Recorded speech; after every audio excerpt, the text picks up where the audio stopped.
Jay here, Stretford, Paddock. This is the legend that is Andy Tate. Spurs 2, Manchester United 2. Mate's with a late equaliser after a bit of a topsy-turvy game. Andy's here for the review. Andy, how are you feeling after this game? How do you feel? Do you feel disappointed, chuffed, bit of both? Talk to me. Disappointed, relieved, and stick it to Spurs a little bit. It's still not acceptable after what happened in the final, but it shows from that final and from what's happened over the summer and our little run, this character in the side now, and I'm proud of the way we've come back in the last 2 games.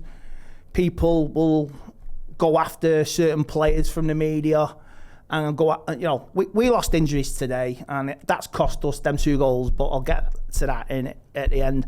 But I thought the first half, United were very below par. You got 2 sides, very below par Spurs, very below par Man United. And unfortunately, we will not be challenging for the league, and that's a realistic assessment. I think you're right, but I think same with Tottenham. Other than like McCall, slightly song in cheek, I don't think anyone realistically thought this season we were gonna. I mean, challenge for it. I mean, we're in the top 4 at the moment, and that is respectable, and I'm proud of that. But once we've had 2 shots on target today and we scored 2 goals, there was nothing there again from the midfield. Defensively, still at 6s and 7s. No creativity, no going forward. But sometimes, like you say, guts gets you results, and that is what has happened to us in the end. Changed it around a bit with the defence. Maguire coming back. Mazza came back as well. The low was dropped. And Spurs didn't do nothing for the first half. It said like they were disappointing last week against Chelsea as well, and they had a little bit of a 4-0 win midweek in the Champions League as well. But you could tell their fans were so really frustrated and disappointed. We scored from 1 attack, great little cross from Diallo and in Burmo again. Great header, I loved it. I like that little sort of almost like a cushioned header, wasn't it? Cushion just header, nice and accurate. Keeper like that, slow motion. No chance. You don't need to do anything extravagant. Yeah. And that was a nice goal. And I was celebrating at home. And United never kicked on from it, Jay, and it's disappointing. And it's like the midfield again, and I'm not going to get angry because there's no point. What's the point in venting? Because where we've came from that final to where we are now, a 5-game unbeaten run. Wow, we couldn't string 5 passes together last season. Good point. No, I agree. So I'll take it. 1-0 up at half time, but you're looking to push on second half, and United still didn't push on. Defensively, first 5 minutes, that was crucial. First 5 minutes in the second half after what happened at Forest last week, and we saw that out. But from that moment onwards, even Spurs were below par. They had 2 good chances. Luke Shaw switching off, and a great save from the keeper. Still trouble with Luke Shaw, and it's still going to be a look at next summer for getting a replacement for him. Maybe Lisandro Martins can be that when he comes in. Maybe he can. Because I understand your frustrations with Luke Shaw. I think he's technically a very talented player. I do understand, though, that he can switch off at times, and I got a little bit annoyed with him for a sort of 20-minute spell, particularly in that second half. I thought he was a little bit all over the gaff. He wasn't alone, to be fair. There was a lot of players who were giving it away. I remember sort of years ago, one of your infamous viral videos, you spoke about blood and passion and thunder and tears, and you've always been a fan who expects, no matter what in terms of the quality, you expect effort, you expect desire, you expect fight. Do you see that in this team? Yes, I do. I do, but I want to see it I want to see it from the first minute to the 90th minute, not in a little moment here, a little moment there, like we did over the years with goals from Scott McTominay against Brentford, a little flash of brilliance. No, it's week in, week out. Yeah. Do you think you're seeing that now, though, more, or do you think you're still waiting? We're still seeing it more because we've got a bit of steel at home. The result at Anfield, the result at Forest, the critics, the haters will still point, you still didn't win, but it's a 5-game unbeaten run. Yeah. You know what I mean? Liverpool lost the previous 4-5 before, they turned it around. Time of it, so where was the criticism for all Liverpool? Why was Jamie Carragher disgusting journalism, what he was doing with Johnny Evans last week, sick to the back teeth of him, and his mate, who's a glorified estate agent waiting for a payday on a certain big mega stadium?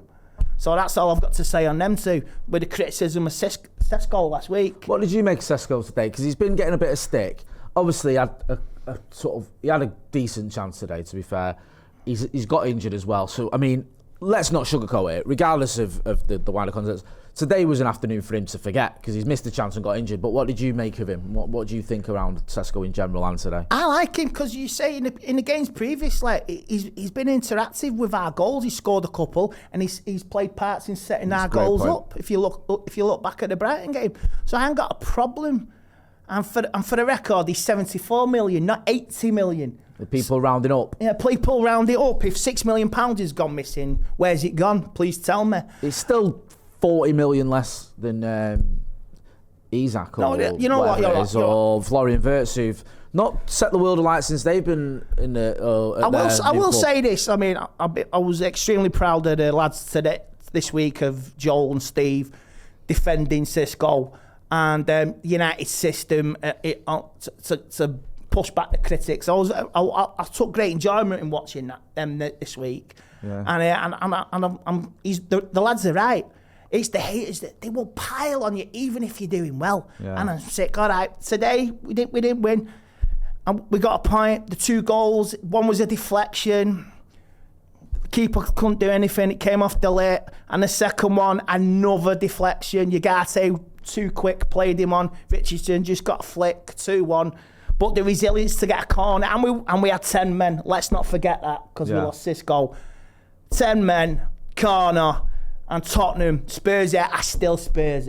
Yeah, still got it in them, haven't they? Like the Arsenal fans say, what do you think of SHIT? And what is that, Spurs on a plate? And they still switch off. So, all in all, a point, I'll take it. We're in the top 4. What happens with the weekend results? If this international break was still in the top 4, that's progression. Yeah. From going to the lowest point last May. That is the lowest point. With the late header, that we have turned a corner with effort, commitment, and I'm happy. But you say we crack on. We've got a nice, favourable run after Christmas now. We've got Everton, we've got Wolves, got a couple of Monday night games, got West Ham as well. So let's take stock. Let's hope the international break don't have no injuries, and I hope Maguire's good. I hope Sesko comes back good. And do you know what? Let's piss off the haters even more.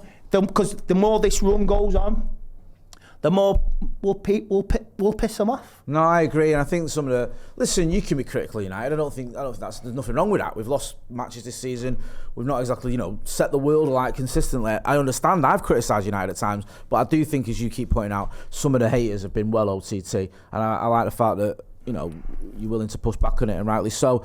And look, we're not going to get the bunting out for a draw at Spurs, but you look at the context of the game, you look at the fact we're down to 10 men, and we kept going, we kept showing a bit of spirit and a bit of fight. If we keep showing that spirit and fight throughout this season, I think this group of players will be all right, and I think we'll be playing European football next season. I think you're right, Jay, because within that top 6, top 7, we've only lost to City and Arsenal. We've beaten Liverpool, we've beaten Chelsea, we took a draw at Tottenham as well. So we must be doing something right. We're doing something right, haters. So what? Dissect all this and see what you can work out with your Sky Sports thing on Monday morning. You'll still do it. They will do. But listen, we'll still be we'll be getting behind this team, and we'll be calling it out when it needs to be called out as well. Andy, always a pleasure, never a chore. That's been Andy Tate. I'm Jay Motty. This has been a review. Manchester United drawing at Spurs, but like Andy says, ignore the haters. Steel. That's what we got. We got steel.